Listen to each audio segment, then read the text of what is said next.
Voilà, mesdames, messieurs, je ne vous ferai pas une conférence parce que la conférence, ça fait partie des cours magistraux de l'époque, c'est très beau, c'est très bien, mais je pense que c'est pas le style de Rémi.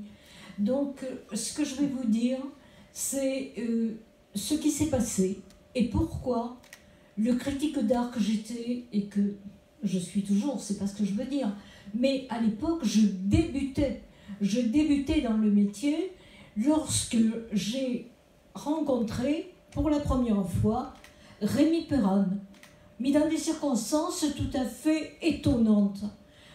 Parce que, bon voilà, la Dépêche du Midi venait de me dire, voilà, Aline, vous avez votre premier article à écrire. Il s'agit d'aller à la Galerie Lafont, dont vous a parlé monsieur Régis Gastou tout à l'heure. Alors vous vous rendez à la galerie, on appelait les frères Lafont, rue des Pénitents-Gris. Et vous allez voir une exposition d'un peintre figuratif, mais qui va certainement vous plaire. Très bien, oui madame, je me rends à l'endroit indiqué. Je traverse la place du Capitole. Qu'est-ce que je vois? Une voiture, en plein milieu de la place, avec sur le toit un monsieur, je ne connaissais pas, un monsieur qui était en train de peindre avec son chevalet hissé sur le toit de la voiture. Et pourtant, il y avait du vent. Et le chevalet ne bougeait pas, la toile non plus, le monsieur encore moins. Et que faisait-il sur le toit de la voiture en train de peindre la façade du Capitole?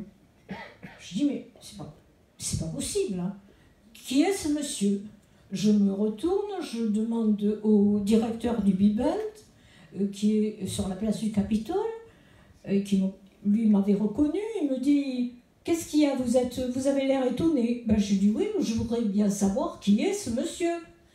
Alors il me dit, mais comment? Vous êtes critique d'art et vous ne connaissez pas ce monsieur? Et non, je ne le connais pas. Eh bien, c'est le peintre Rémi Perrane. Je dis, qu'est-ce que vous avez dit? Rémi Perrane? Mais c'est lui que je vais voir à la Galerie Lafont. Oui, exactement. Ben, voyez, il est sur le toit. Ah, d'accord. J'ai su après qu'il y avait un arrêté préfectoral qui interdisait aux artistes toulousains de planter le chevalet dans la rue. Et ben voilà, Rémi avait trouvé la solution.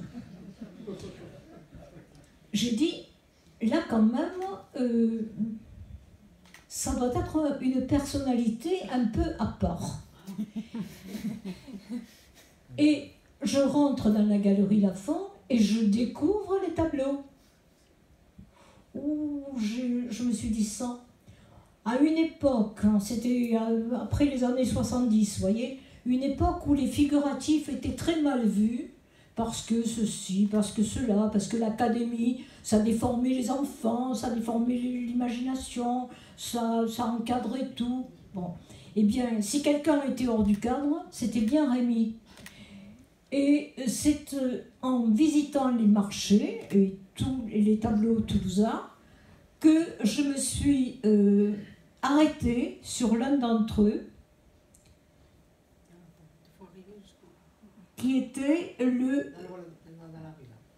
voilà l'endroit où se situait le lieu de la découverte du peintre sur le toit. Donc j'ai vu tous les tableaux sur Toulouse. Et brusquement, je me suis arrêtée sur l'un d'entre eux, voilà, le marché Cristal. Alors là c'était le critique qui regardait le tableau. Je ne regardais plus le personnage sur le toit, je regardais le tableau sur les murs. Et je me suis rendu compte qu'il avait réussi un tour de force absolument incroyable. C'était de peindre tout ce que l'on pouvait voir, y compris le... Non, c'est moi qui posais là. Pardon. Donc, il a peint tout ce que l'on pouvait voir, et l'immobile, le mobile, le passage, le statique. Et en même temps, il avait réussi à faire une sorte de synthèse de tous les genres possibles. On avait de l'abstraction ici, de l'abstraction géométrique, on avait du figuratif, on avait de l'expressionnisme, on avait de l'expressionnisme, on avait absolument tout en un seul tableau. Et ce jour-là, j'ai dit, ce peintre-là, je ne veux pas le rater. À chaque exposition, je veux être averti, je veux y aller. Et c'est comme ça que l'aventure a commencé. Voilà. J'ai appris ensuite quel avait été le parcours de ce peintre. Il est né, et lorsque ses parents sont allés à l'hôpital à la clinique de la Grave, ses parents ne se doutaient pas que ce jour-là, ils avaient mis au monde un être exceptionnel. S'ils avaient consulté la Putty, elle leur aurait dit qu'il fallait s'attendre à quelque chose d'un peu... Bon, mais... Vous voyez, il n'a fait que traverser la Garonne.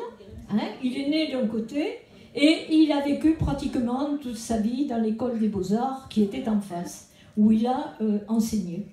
Voici le petit Rémi avec son crayon, puisque déjà tout petit, à l'école primaire de Castelnau d'Estrettefond, on avait dit qu'il avait enfin, ses parents s'étaient aperçus qu'il avait un sacré coup de crayon, mais ça a été redit aussi par ses instituteurs à l'école du village, Castelnau d'Estrettefond. Le voici au milieu, entre son papa et sa maman. Son papa qui lui a enseigné l'honneur, hein, la rigueur. Il lui a enseigné toutes les valeurs fondamentales qu'un homme doit connaître dans sa vie, doit savoir. Et sa maman, qui elle était au contraire, c'est peut-être pas le mot, mais elle avait un penchant pour tout ce qui était artistique. Tout ce qui était artistique, c'est comme ça que Rémi a failli être chanteur, mais sa maman, qui connaissait bien le milieu, lui a dit attention, c'est un métier à risque. Il vaut mieux que tu fasses des études pour devenir ensuite enseignant. Voici l'école que vous connaissez bien, puisque c'est celle de Castelnau. Donc, il a... Hein? Là, c'est la mairie à l'époque. Voilà. Bon, donc, Rémi a grandi dans la ville de Castelnau d'Estrettefond. Et qu'aujourd'hui, cette ville lui rende hommage, ça, c'est magique. Ça prouve que Rémi avait vraiment une sacrée personnalité. Parce que pour arriver à faire mentir le proverbe, il en faut. Et il est prophète en son pays. Il sera prophète aussi. Il est prophète aussi à Toulouse. Donc, entre Castelnau et Toulouse, vous voyez, il n'y a que la Garonne à traverser. Voilà. Donc... voici. Alors ensuite, Rémi est allé à l'école Montalembert. Donc, école Montalembert,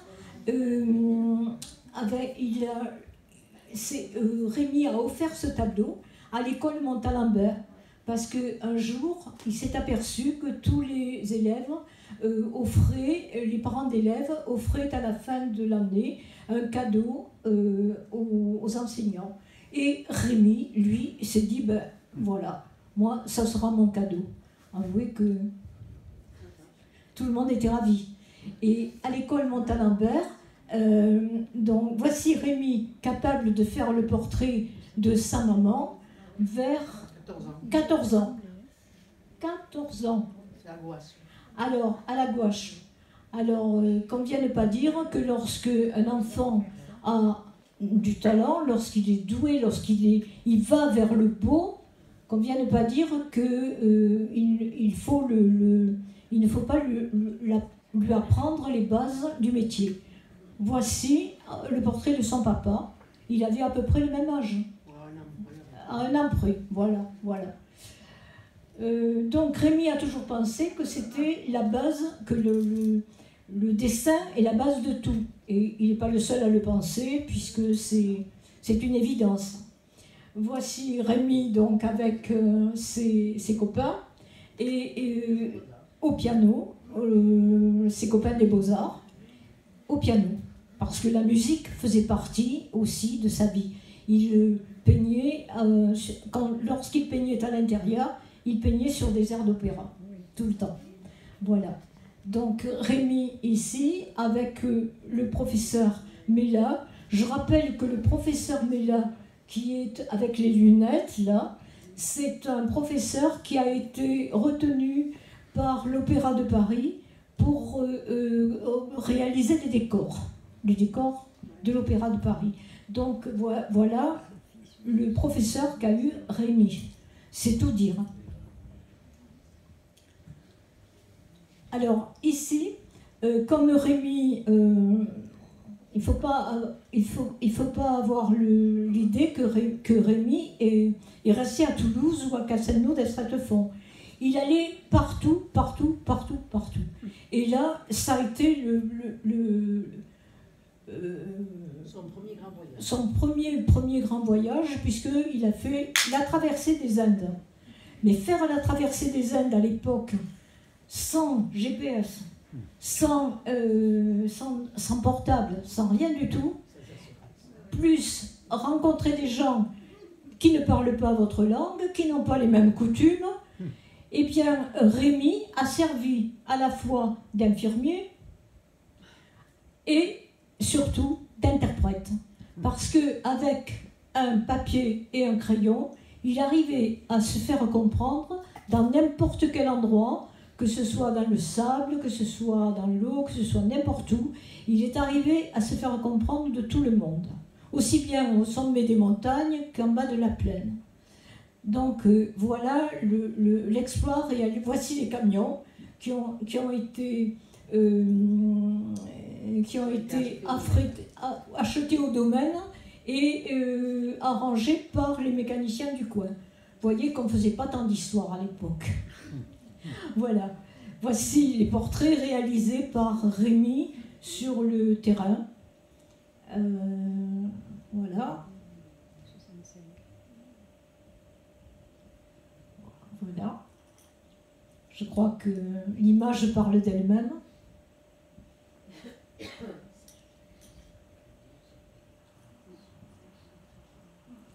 Voici. Et ils se sont fait des amis partout où ils passaient. La preuve, c'est qu'après, pour le retour, eh bien, ils étaient logés chez l'habitant. C'est quand même une bonne preuve, ça. Voilà. Mais après, il a fallu revenir à Toulouse, bien entendu, quand même. Rémy devait...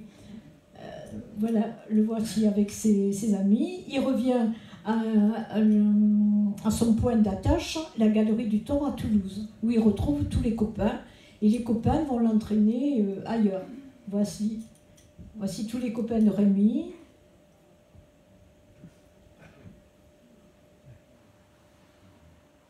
Et voici Rémy avec ses élèves. Non, ce ne sont pas ses élèves. Non, c'est des amis. Des amis, pardon.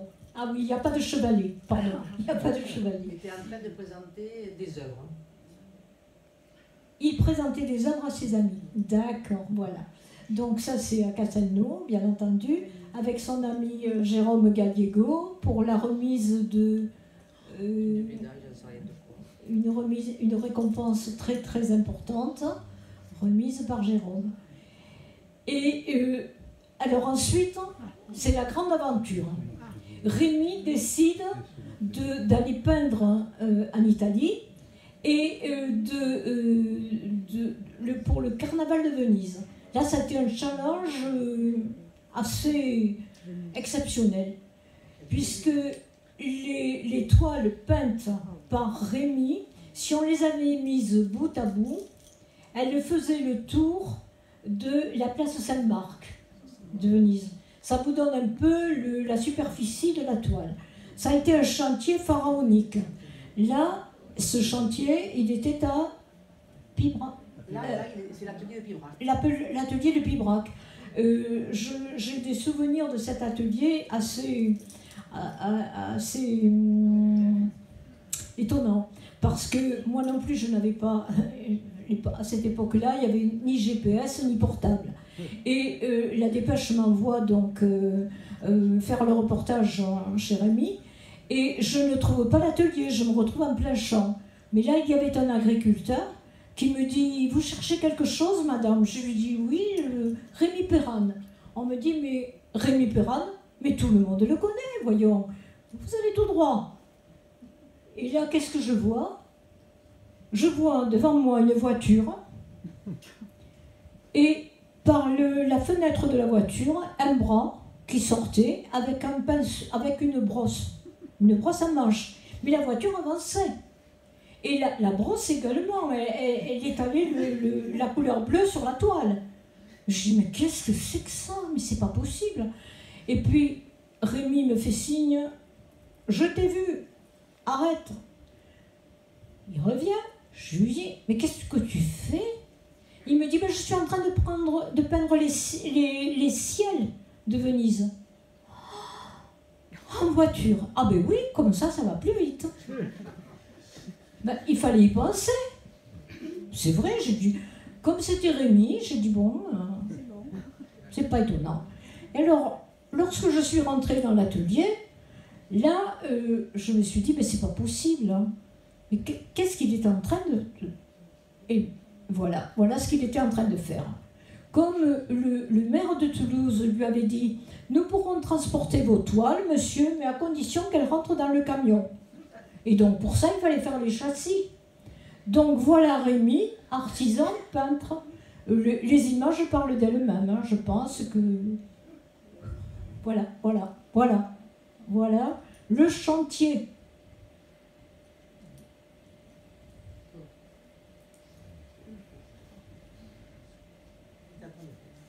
Voilà Rémy, en pleine action. Et voici la représentation de Venise. Mais ce qu'il faut remarquer, c'est que sur la gondole, les personnages ne sont pas des personnages fictifs. Ils ont tous des visages que l'on peut reconnaître. Et il a peint sa maman au centre. Il a peint, mais Christiane va vous le dire mieux que moi. Et à côté, en Doge, c'est son fils. Juste à côté de son fils, c'est ma fille, ma petite fille. Et puis après, c'est les enfants des amis qui sont tout autour.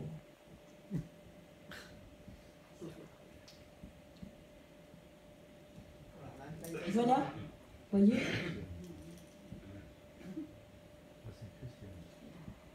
Encore le carnaval. Mais là, il faut voir qu'ils peignaient même les pigeons. Même les pigeons racontaient leurs histoires entre eux. Rien n'est gratuit. Rien n'est purement ornemental. Et la connaissance de l'humain se trouve dans ces tableaux.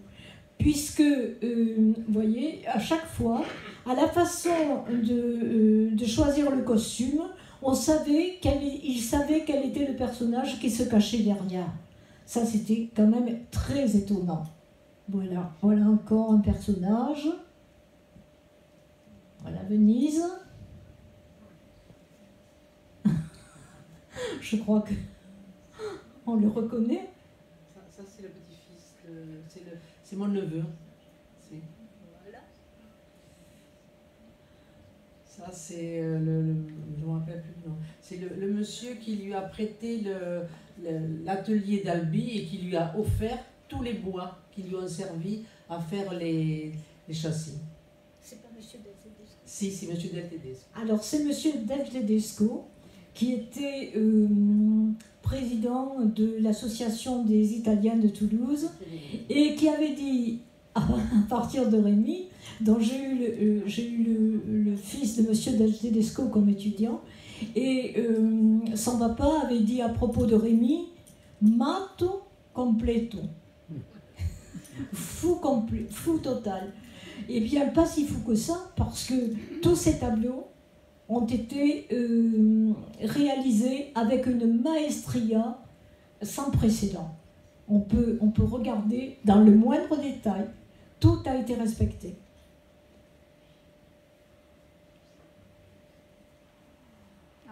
Voilà.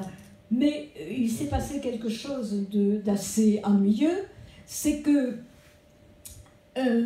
au dernier moment, il y a eu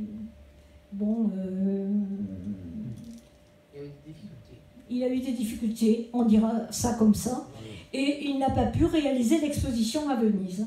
Donc il a fallu rapatrier les tableaux, et ça n'a pas été une petite histoire de rapatrier les tableaux sur Castelnau d'Estratefond. Nos amis, monsieur et madame Picard, nous ont prêté une grange pour stocker les grands tableaux. Et là, on reconnaît monsieur Gallego.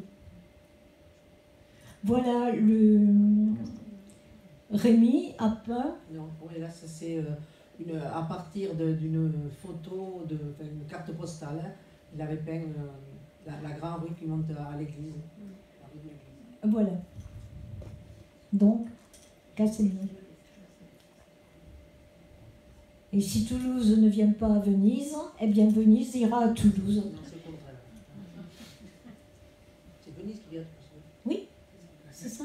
D'accord. Oui. Bon. Bon, alors voilà. Donc, retour de Venise à Toulouse. Alors ici, au Palais des Congrès, en présence de Madame Chirac, Rémy a exposé quelques toiles, pas beaucoup, 16 toiles au Palais des Congrès Pierre Baudis. Et voici donc Madame de Vérinas, Monsieur Gallego.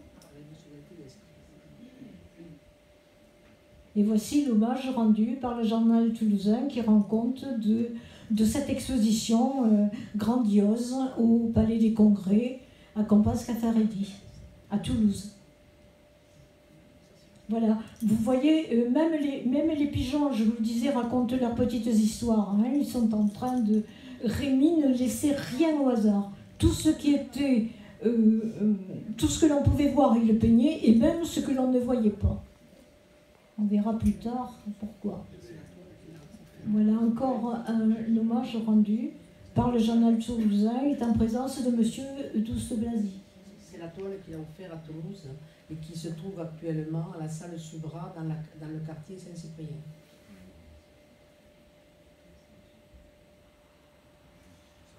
Voilà, ça vous donne l'échelle du tableau. À Castelnau. À Castelnau.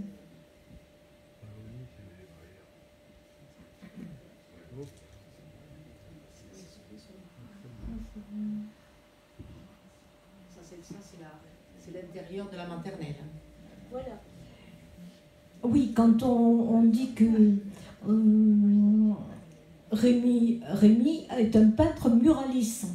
Il ne s'agit pas de fresque, il s'agit d'une peinture murale. Donc voilà, les 4 saisons. Là, ça c'est la toile que Rémy a offerte à Castelnau, qui se trouve dans la salle des mariages, et qu'il a offert en pensant surtout à ses parents en même temps. Toujours cet amour pour Castelnau qui lui est rendu ce soir. Il a bien marqué, de la part de Jean-Marie et Lucienne.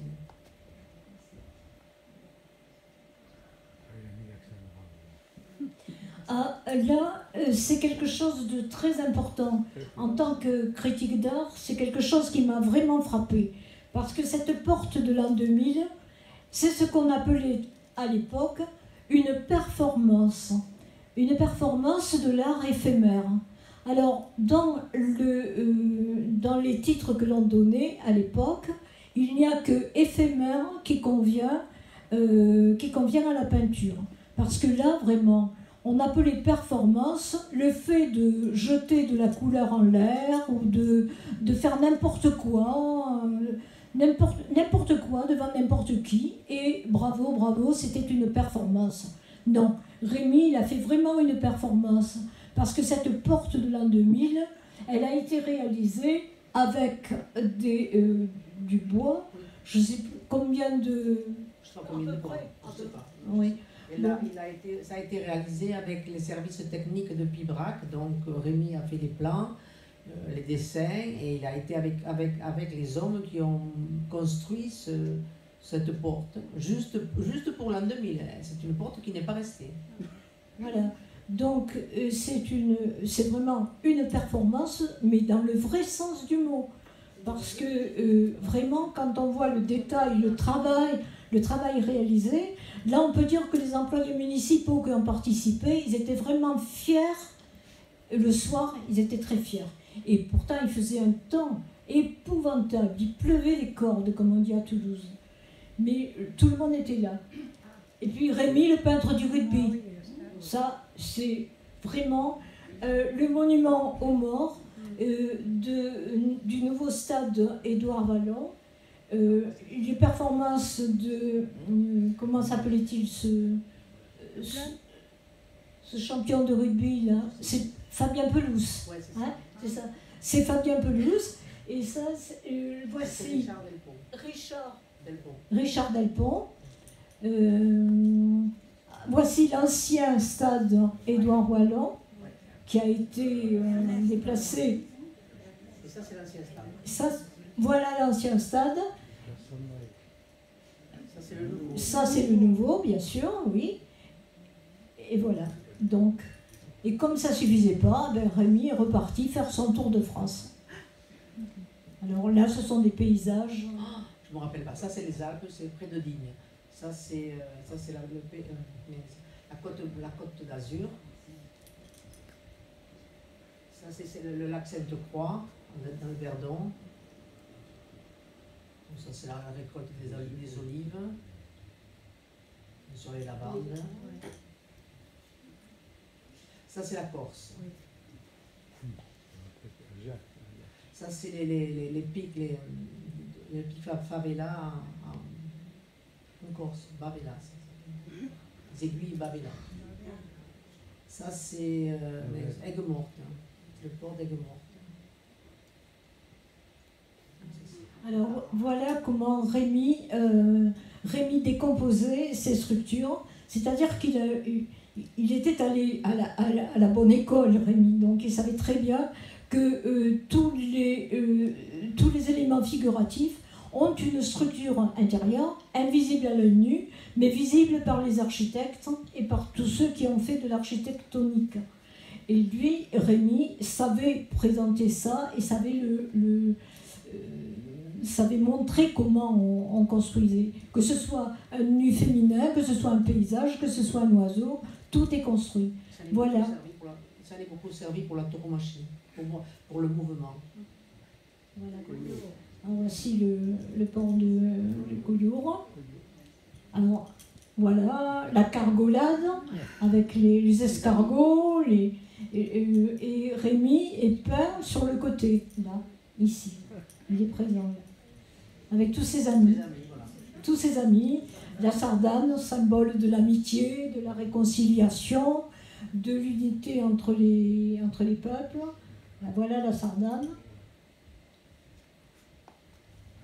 Ça, c'est l'Andorre. C'est la chapelle à l'Andorre, quand on rentre à l'Andorre.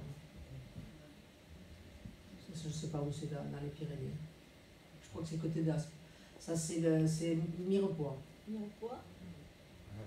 Les couverts de Mirepoix.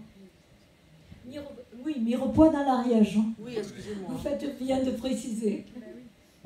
Ça, c'est Sainte-Gabelle. Là, c'est le pont de l'Ariège, Sainte-Gabelle aussi. Ça, c'est Montesquieu-Volvestre.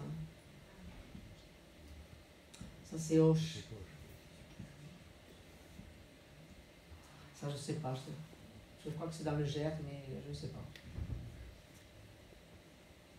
Ça, c'est Castres. Ça aussi. Ça, c'est Montauban. Ça, c'est le parapluie qui a été démoli. Là. Ça, c'est une petite ferme dans l'Aveyron, autour de Villefranche-de-Rouergue. Donc ça, c'est l'Aveyron. Ça, c'est le pôle de Valentré à Cahors. Donc ça, c'est le Lot, oui, c'est le Lot. Ça, c'est les Gabarres, sur la Dordogne. Là, je ne sais plus le nom. Un petit village, un marché, dans le Dordogne. Ça, c'est Biarritz, Cochet de la Vierge. Ça, c'est... Vous voyez toujours le travail du reflet. Les barques sont bien dans l'eau. Je le dis parce que très souvent, je vois des paysagistes qui me disent, enfin des paysagistes sur toile, qui me disent « Ah mais oui, mais madame, si ma barque n'est pas dans l'eau, c'est que j'ai voulu qu'elle soit au-dessus. » Ah, très bien, monsieur. Montrez-moi comment vous faites quand elle est dans l'eau. Ils ne savent pas. Donc il y a un problème. Il faut aller voir Rémi ou ses élèves. Ça, c'est la Bretagne, je ne sais plus les noms. Ça, c'est la Bretagne. Ça, c'est quand on était à Rouen, à l'Armada de Rouen. Tout ça, c'est pareil. C'est les grands voiliers de l'Armada. Ça, c'est Beauvais. 10 minutes, il faut se dépêcher. Donc ça là, après elle est allée peindre à Paris, donc c'est des vues de Paris.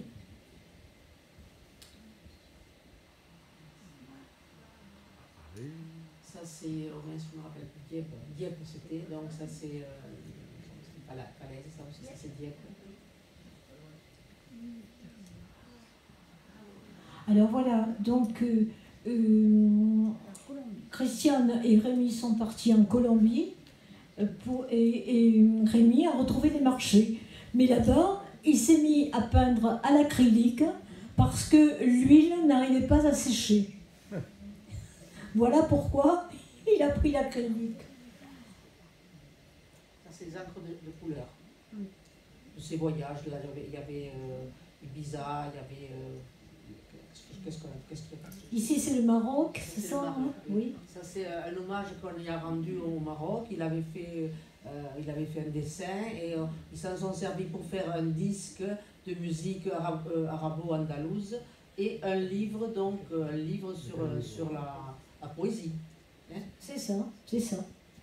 Voilà. Alors, vous voyez comment il arrive à travailler le ciel et l'eau sans être obligé de mettre un oiseau pour voir qu'il s'agit du ciel. Hein. Ça, c'est une petite astuce. Ça, c'est la Laponie. Donc, la Laponie, oui.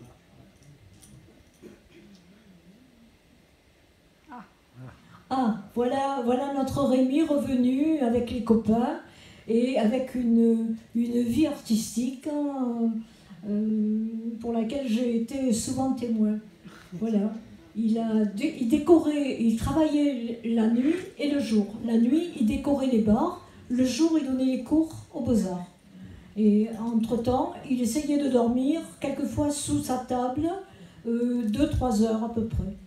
Il aimait faire la fête. Voilà. Alors ça, c'est une coutume grecque qui veut... C'était chez Zorba le grec.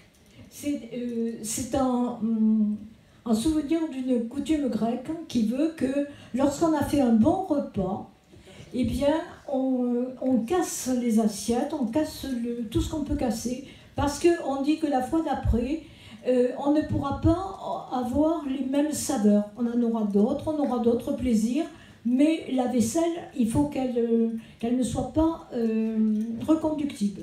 C'était pour ne pas faire la vaisselle, bien entendu. Bon, alors voilà. La braisière, tout y est passé, les bars. Dans le livre, vous verrez, il y a des passages assez savoureux, avec des éclats de rire aux éclats d'assiette. Il a illustré, il a décoré les pharmacies, et les arènes. Alors là, la corrida était pour lui la façon de montrer que tout se passait au centre de l'arène, c'est-à-dire que toutes les énergies convergeaient vers le centre. Et du centre, ça allait à l'extérieur, ça faisait le tour et ça revenait à nouveau au centre. Et c'est le sens de la corrida. Ça, c'est l'oncle Paul. Voilà. J'avais baptisé Rémi l'architecte du cosmos, parce que nous nous retrouvions avec le peintre Joseph Kabla, Rémi et d'autres personnes.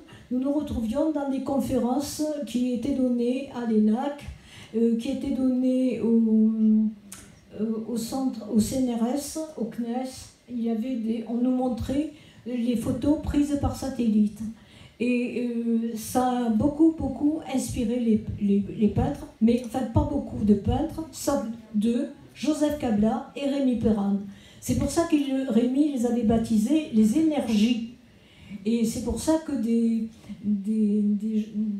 certaines personnes disaient « Ah mais c'est de l'abstrait, c'est de l'abstrait, c'est de l'abstrait ». Non, c'était du figuratif, invisible à l'œil nu. Mais c'est pas du tout la même chose. Voilà. Il repart en Colombie. Il est toujours dans la rue, ça change pas. Et toujours dans la rue, les marchés. Parce qu'il n'y a que les costumes qui changent. Mais en fait... C'est cette exposition au musée à Popayan. On y allait régulièrement et c'est bon. On allait repartir quand il est décédé d'ailleurs.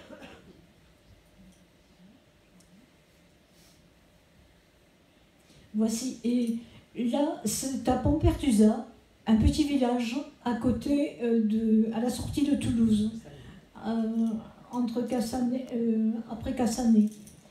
Cassané-Toulouse, entre Cassané et Ramonville et Sainte-Agne. Le petit village où on voit au centre Madi de la Giraudière. Et ce jour-là, j'avais réuni, c'était la première rencontre des Beaux-Arts Midi de la France.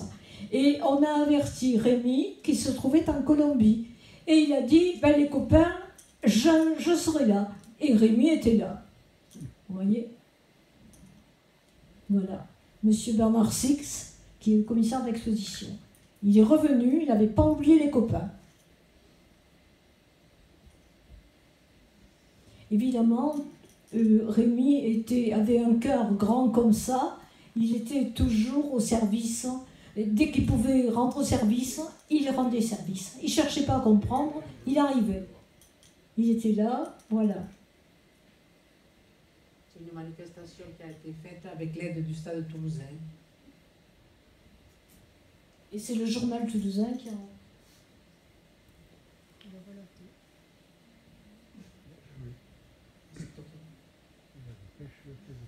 Voilà, là il est reparti. On y allait tous les ans. Tous les ans.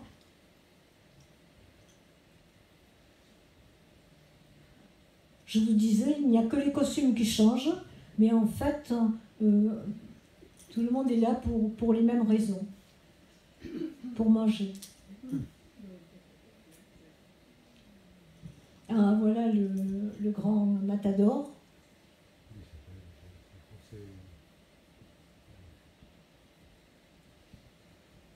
Voilà, toujours cette construction. Oui. C'est cette espèce de cinétisme qu'il y a dans les arènes, avec les arrondis de cap, avec tous les costumes qui rappellent les costumes des nobles français du XVIIe siècle.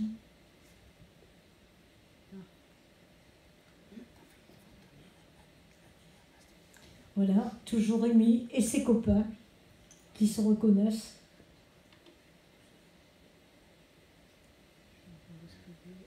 Toujours Rémi. Rémi et les copains.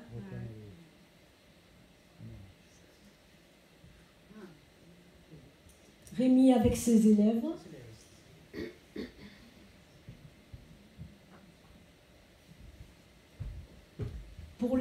Pour Rémi, l'art était sacré et c'est pour ça qu'il a peint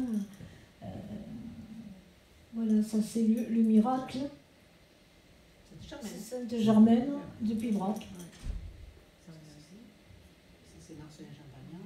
Oui. Ça c'est Sainte Bernadette. Et ça c'est la Vierge Noire de Rocamadour. Oui.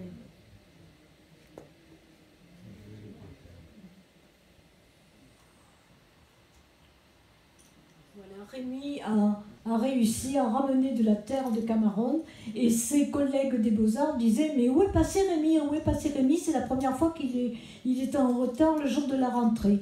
Et Rémi est arrivé en disant « J'ai rapporté de la terre de Camarone ». Et le colonel de la Légion a dit « Jamais on avait représenté Camarone, le combat de Camarone, de cette manière-là. » Parce que le peintre peut se permettre de retrouver la mémoire, alors que les photographes, malheureusement, ne peuvent photographier que ce qu'ils ont sous les yeux.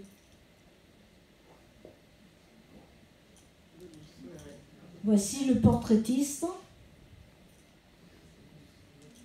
Monsieur Dominique Baudis, Claude Nougaro, bien entendu, mais son papa. Alors là, il a peint juste avant la mort de... Il a dessiné juste avant...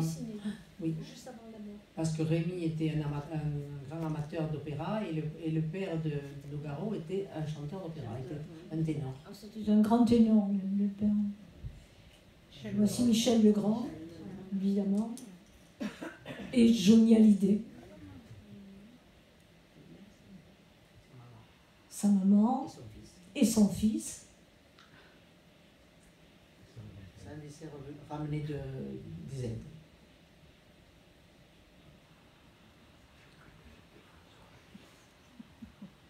Voici Rémi qui a bien collaboré avec Monsieur Régis Gastou pour la fondation du musée de l'affiche à Toulouse. Il réalisait des lithographies en direct et les gens venaient pour acheter les épreuves, ce qui fait que ça a permis de trouver les fonds pour monter le musée de l'affiche. Monsieur Gastou vous en a parlé tout à l'heure.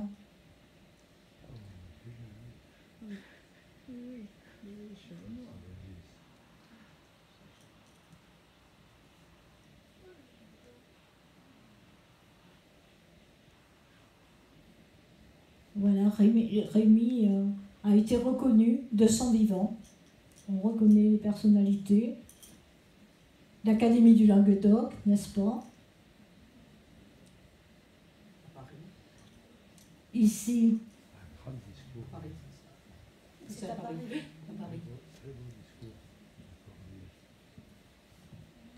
Ça, c'est à Paris. Ça, c'est un copain des peintres qui avait fait... C'était son anniversaire, donc il avait fait son portrait. C'est M. Chartrand qui dit ça. Après ça, c'est des personnes qui l'ont honoré de son vivant, qui lui ont dit ce qu'ils pensaient sur son talent et l'homme qu'il était. Vous avez tout ça dans le livre, ils sont tous retranscrits.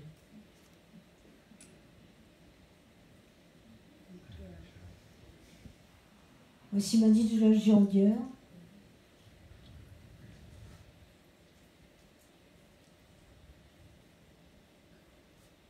Ça, c'est sa vie aux Beaux-Arts, à l'atelier de 114. Ces élèves lui ont rendu un hommage merveilleux de son vivant en alexandrin.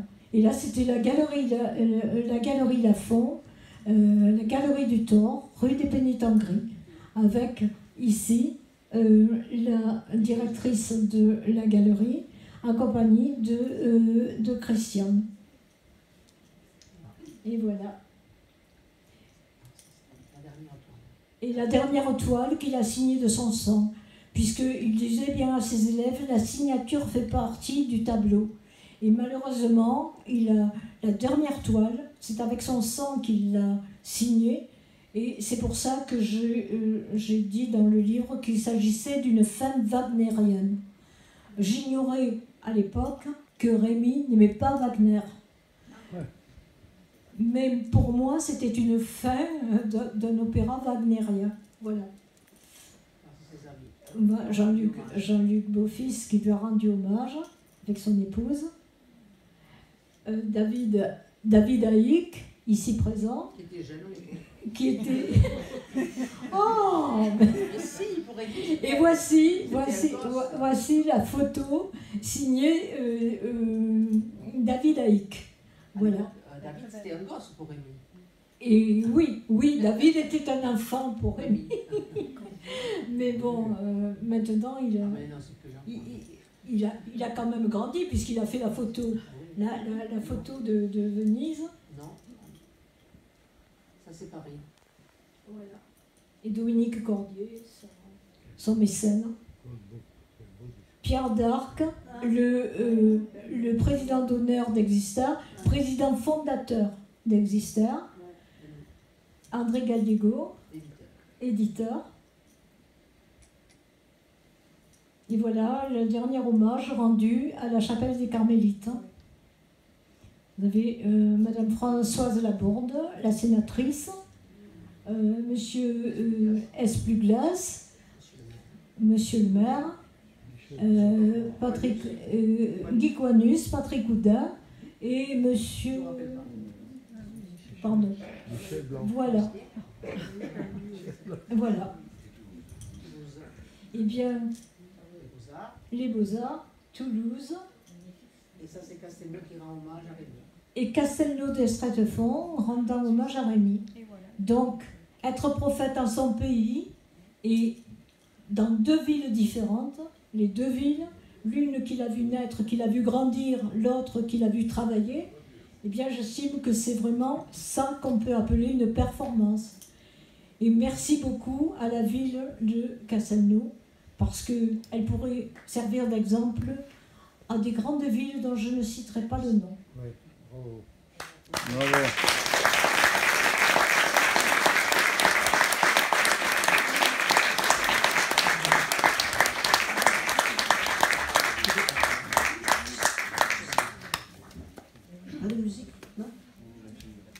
Bon, mais le livre est en vente et Madame Aline Digné est là pour vous le dédicacer si vous le souhaitez.